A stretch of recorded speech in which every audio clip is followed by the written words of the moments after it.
O que eu quero trabalhar com vocês, então, é a respeito da justificação. E pela justificação, nós temos que lembrar uma coisa. Deus tem vários atributos.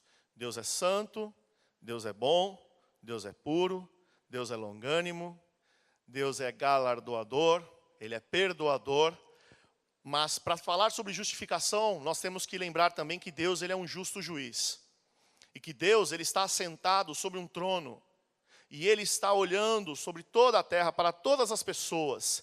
E Ele julga a todas as pessoas. Todos. A nós, ao rico, ao pobre, ao mais novo, ao velho. A todas as pessoas, indiscriminadamente. Alguns textos ali, esses textos, é bom vocês acessarem o site, nós vamos deixar também esses slides no site para você baixar, para depois você conferir esses textos, até porque nós usamos também esses slides para ministrar no G-Sense. Mas alguns textos falam que Deus, Ele é o nosso juiz. Ele é um juiz, e Ele julga, e Ele está olhando e observando, porque Ele é juiz. E aí? E aí que todo juiz ele julga algo, julga alguém. Quando, por exemplo, você tem uma causa na justiça, você leva a sua causa até esse juiz, e esse juiz ele vai julgar a sua causa. E você espera que a justiça seja feita. Certo? É isso que acontece. Quantos aqui já tiveram alguma situação que você teve que processar alguém ou aconteceu alguma coisa? Não, tudo bem. A Mônica é advogada, ela já viu várias situações dessa. Mas geralmente é isso. Né? Geralmente é isso. Você tem uma causa na justiça, tem uma situação e você quer que a justiça seja feita. E quando a justiça ela não é feita, você sofre. Você padece porque você não foi justificado. As coisas não aconteceram conforme deveriam acontecer. E Deus ele é um justo juiz. Deus é um juiz justo. E quando olhamos para a lei de Deus, mas acho que pulou um slide, hein? Não? Tem certeza? Pulou sim. Então fui eu. Mal meu. Nós vamos chegar nesse então. Deus nos julga segundo a lei. Que lei? Como que Ele julga? Ele julga segundo duas formas. Segundo a lei escrita, que é a sua palavra, que é a palavra dele escrita. E Ele julga também segundo a lei que está no nosso coração. Como Ele faz isso? Nós somos imagem e semelhança de Deus.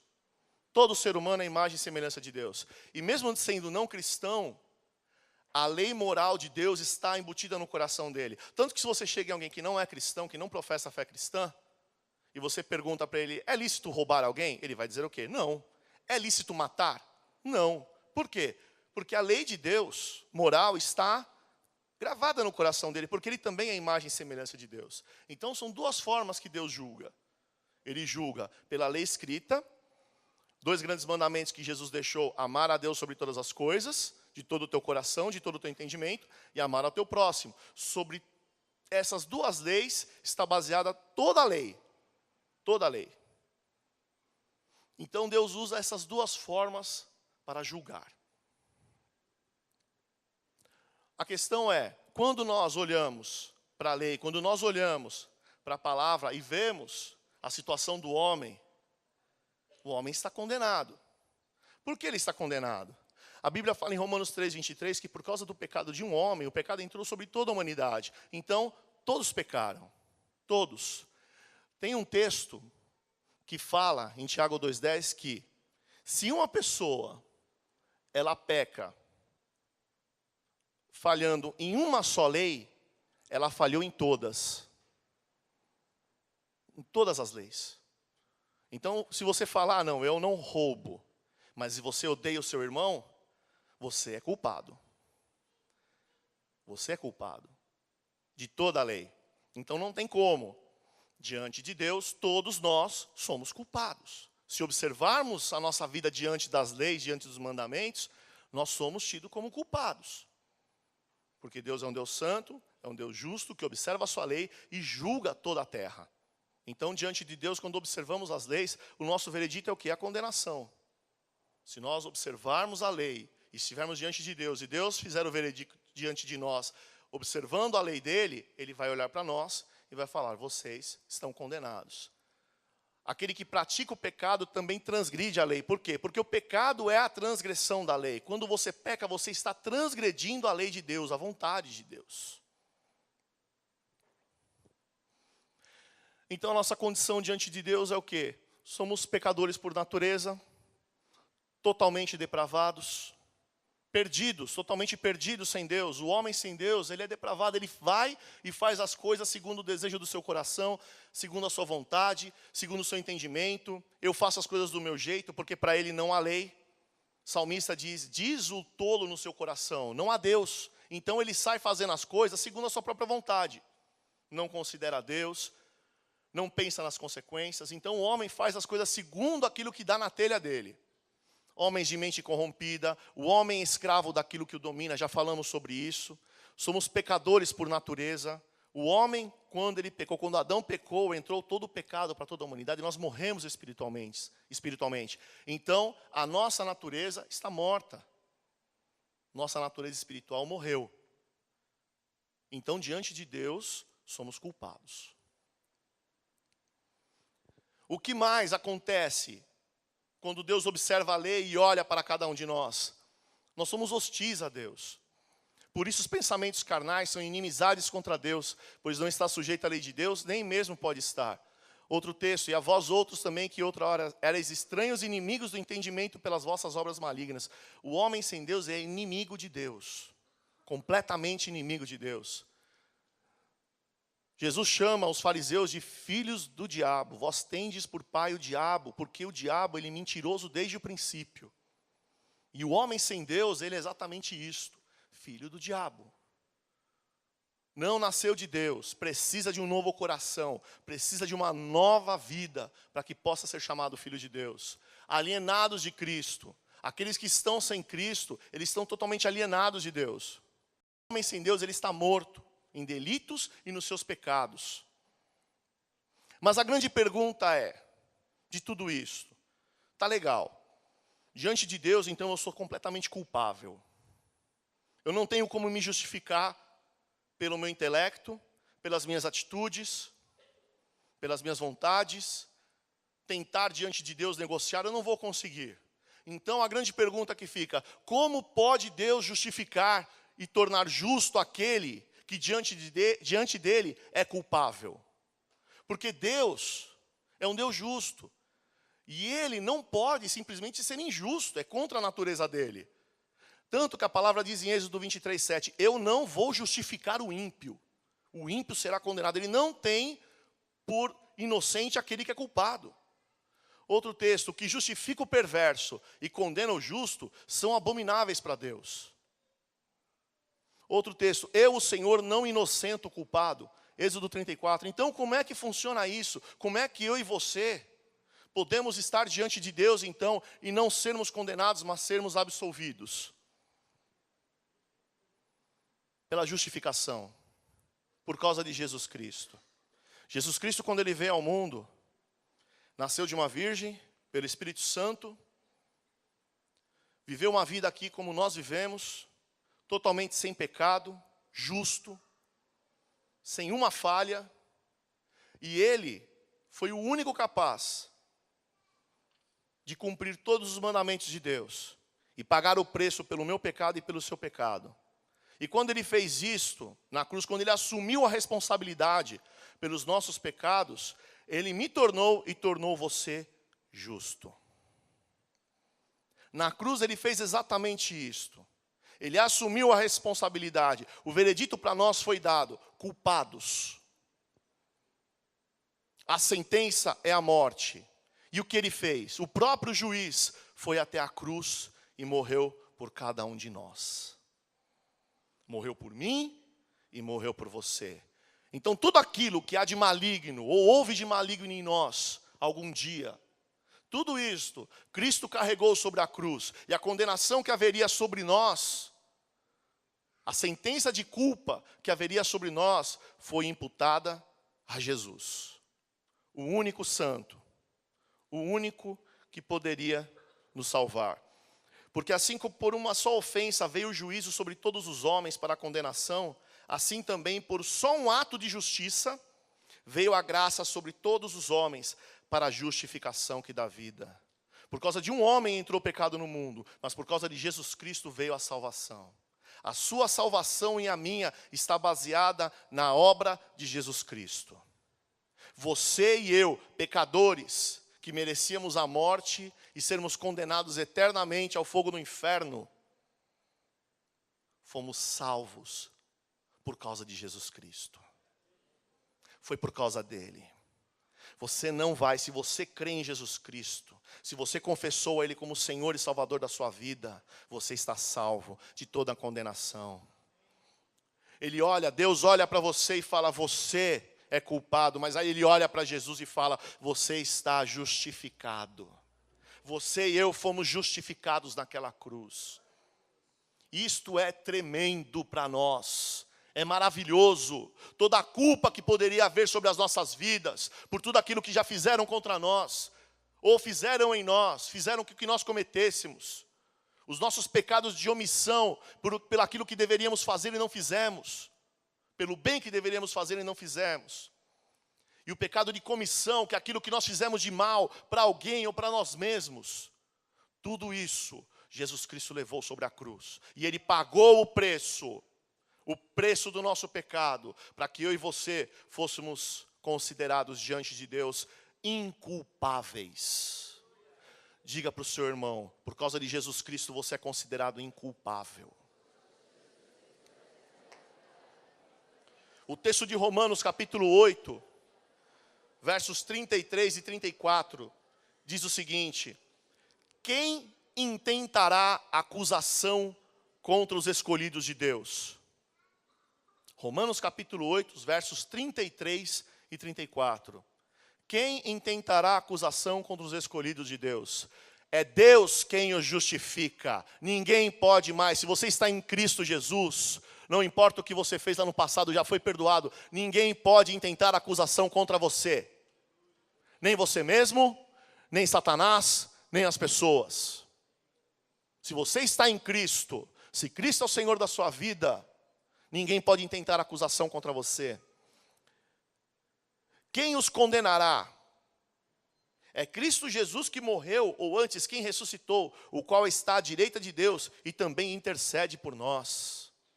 Ninguém pode nos condenar mais. A palavra fala que, pois nenhuma condenação há mais para aqueles que estão em Cristo Jesus. Se você está em Cristo Jesus, você não está mais condenado, você está salvo, meu irmão. Você está justificado. Você foi justificado diante de Deus, considerado santo, inculpável. Esse texto que está publicado aqui, ele é um texto tremendo. É a nossa carta de alforria.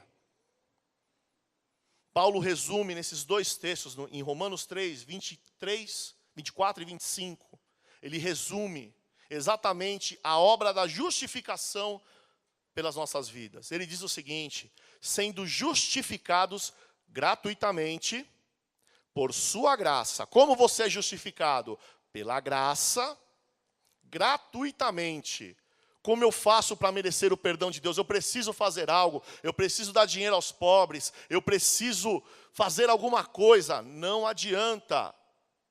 Não adianta você querer fazer alguma coisa, porque por mais que você faça, nunca será o suficiente para cobrir o preço pelo seu pecado e pelo meu pecado.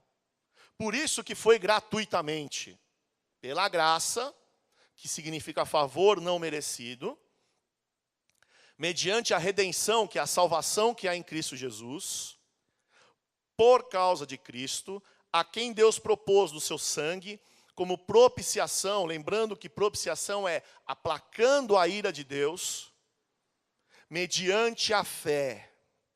Você é salvo, eu sou salvo, pela graça e mediante a fé.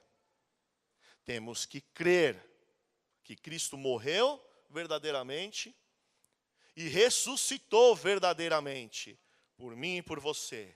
Desta forma, você então é justificado.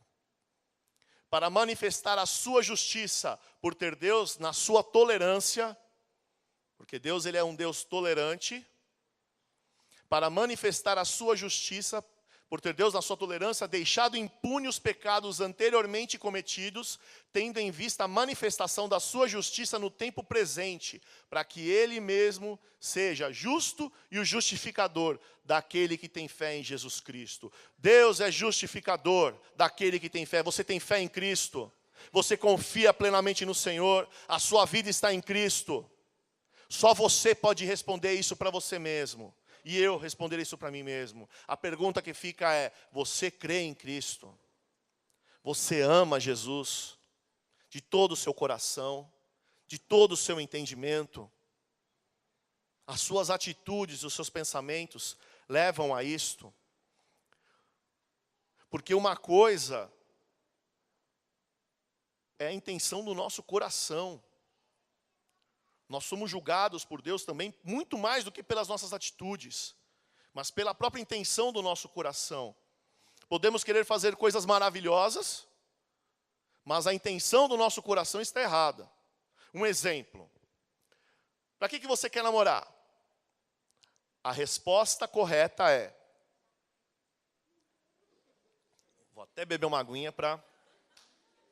Eu quero namorar porque eu quero formar famílias... Porque Jesus, esse é o plano dele, e eu quero ter filhos semelhantes a Jesus, quero povoar a terra para que a nossa família seja um instrumento de Deus, para que outros possam se converter. Essa é a resposta. Certo, Sandra? Certo, Gerson? Pois é. Essa é a resposta que muitas vezes nós ouvimos. Agora, vamos fazer a leitura do que muitas vezes é a realidade. Eu quero namorar porque eu não quero mais ficar sozinho, eu preciso beijar. Eu preciso que alguém me abrace. Vai dizer que vocês nunca pensaram nisso. Hã? Ué? Por que você vai à igreja, meu irmão?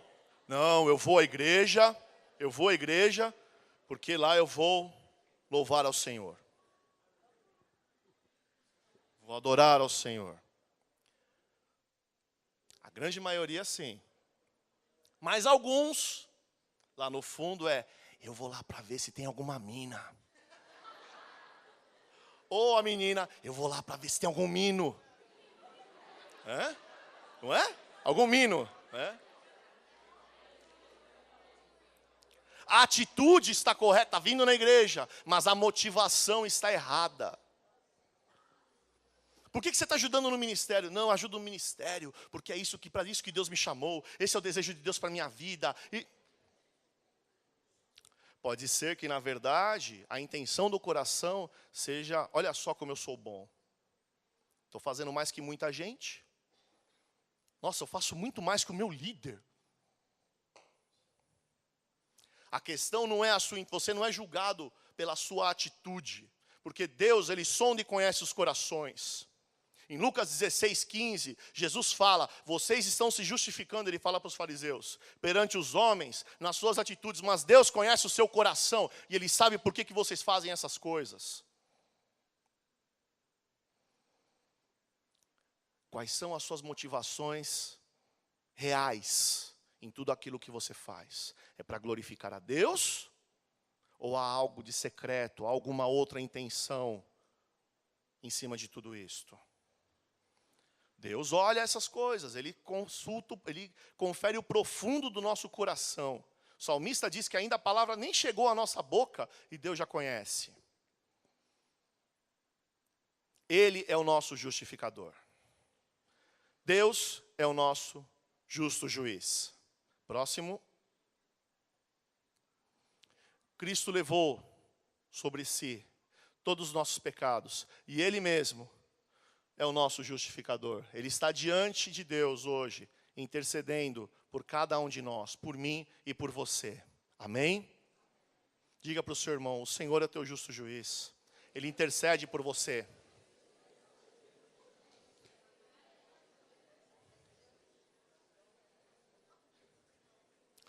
O que nós precisamos então? O que eu e você temos que fazer mediante tudo isso? Primeira coisa que nós temos que fazer para nos tornarmos justos diante de Deus é nos arrependermos do quê? De tudo. De quem nós somos, porque quem nós somos determina aquilo que a gente faz, e das nossas atitudes. O texto é, se confessarmos nossos pecados, Ele é fiel e justo, para nos perdoar todo pecado e nos purificar de toda injustiça. Confesse o seu pecado ao Senhor. Arrependa-se, se há algo que ainda te prende, que te torna injusto, e o Senhor está sondando o coração de cada um aqui, se arrependa, é noite de arrependimento.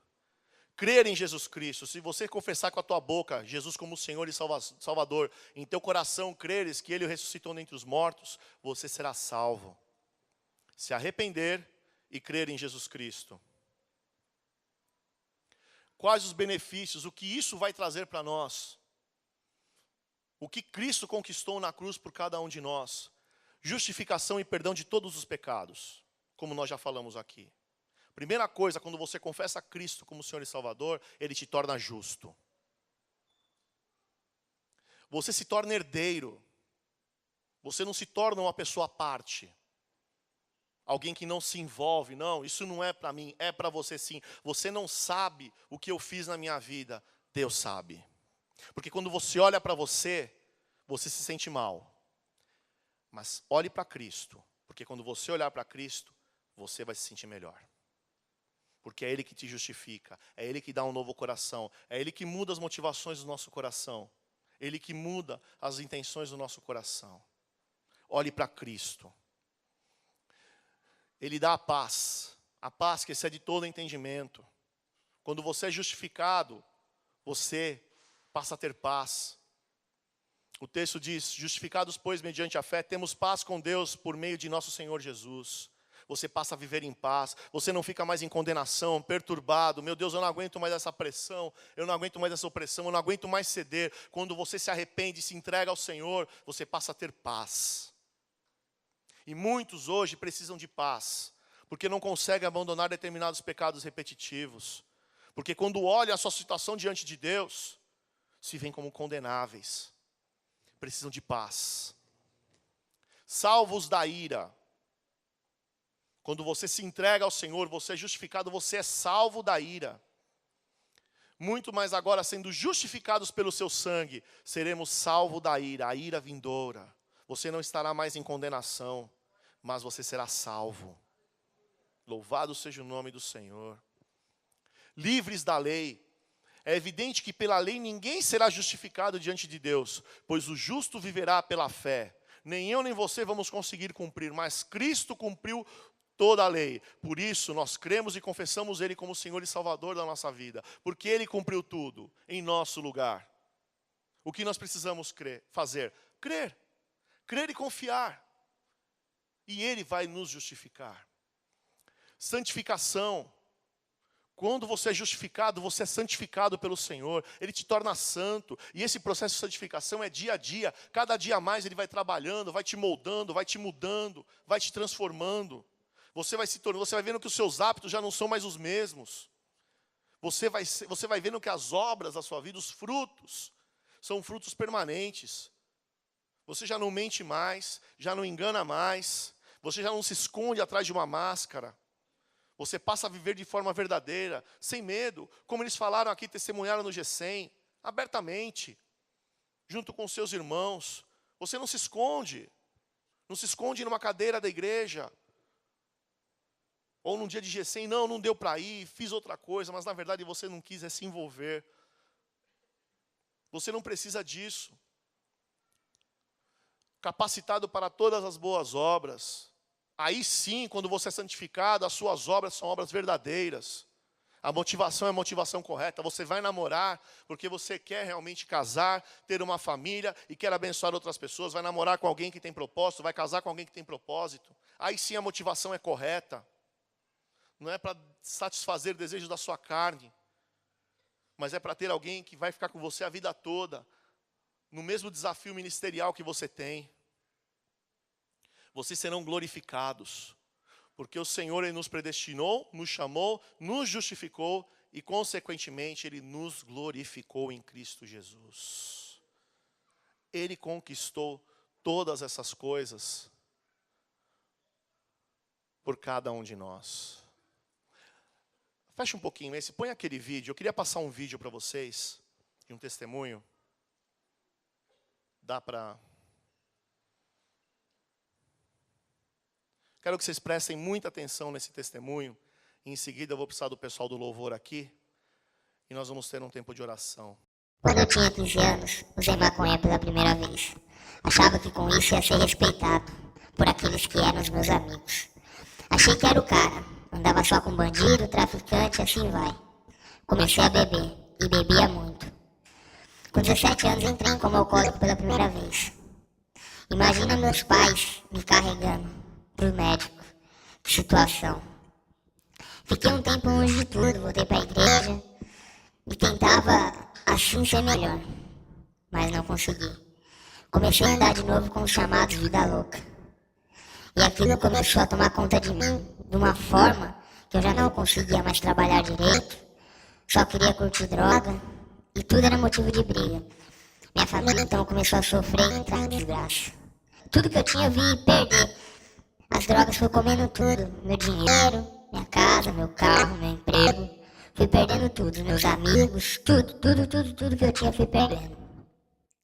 Um dia então tava com alguns amigos num jogo, quando um deles falou pra mim assim, depois de ter usado algumas drogas e tal, um deles olhou pra mim e disse assim: você tem a vida que nós queríamos ter, você tem uma família, você tem um pai que ama você, você tem uma mãe que ama você, e você nessa vida, você continua nessa vida, por que você não para com isso? E eu muito louco nem dei atenção.